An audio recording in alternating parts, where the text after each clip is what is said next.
حسن اور حسین بیمار ہو گئے تو اللہ کے نبی خبر لینے آئے تو دونوں بچے بیمار تھے، تو آپ نے کہا حضرت فاطمہ سے روزے کی منت مان لو کہ اللہ تعالیٰ بچوں کو شفا دے تو ہم روزے رکھیں گے۔ تو دونوں میاں بیوی نے 3 روزوں کی منت مان لی کہ اللہ ہمارے بچوں کو شفا دے، ہم روزہ رکھیں گے۔ تو اللہ نے ان کو ٹھیک کر دیا۔ تو دونوں میاں بیوی نے روزہ رکھا اور افطاری کا سامان گھر میں نہیں تھا، تو ایک یہودی تھا شمعون، حضرت علی اس کے پاس گئے، کہا کوئی مزدوری ہے؟ کوئی مزدوری ہے؟ کہاں ہے؟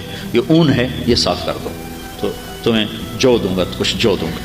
تو وہ اون لے کر گھر میں آئے، حضرت فاطمہ کو دی کہ صاف کرو۔ انہوں نے اس کو دوپہر تک صاف کیا، وہ واپس لے گئے تو اس نے تھوڑے سے جو دے دے، تو انہوں نے پیس کے آٹا بنایا، کھانا بنایا، روٹی بنائی، سالن تو تھا نہیں۔ دونوں میاں بیوی افطاری کے لیے بیٹھے ہیں کہ دروازے پہ آواز آئی، مسکین ہوں اللہ کے نام پہ کچھ دو۔ تو دونوں نے ایک دوسرے کو دیکھا، تو آدھی روٹی دے دیتے یا ایک روٹی دے دیتے، ایک خود آدھی آدھی کھا لیتے۔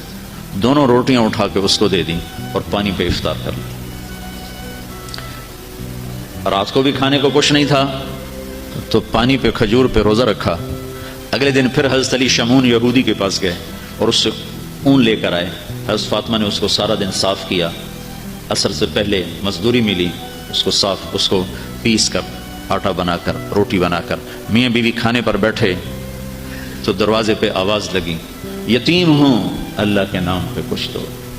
تو دونوں نے ایک دوسرے کو دیکھا اور ساری روٹیاں اٹھا کر اس کو دے دی اور پانی پہ روزہ افطار کر لیا۔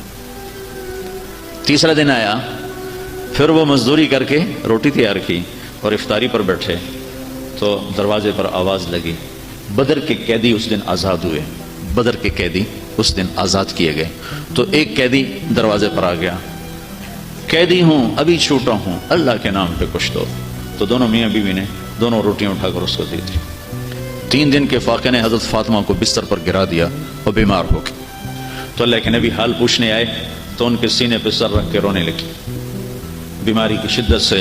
تو یہ ان آنسوں نے جو آسمان میں ہلچل مچائی، جبریل قرآن لے کر اترا۔ یہ خود بھوکے ہوتے ہیں، علی حبہ، خود بھوکے ہوتے ہیں اور کھلاتے ہیں مسکینوں کو، یتیموں کو اور قیدیوں کو، اور پھر ان کی اخلاص کی اللہ نے گواہی دی۔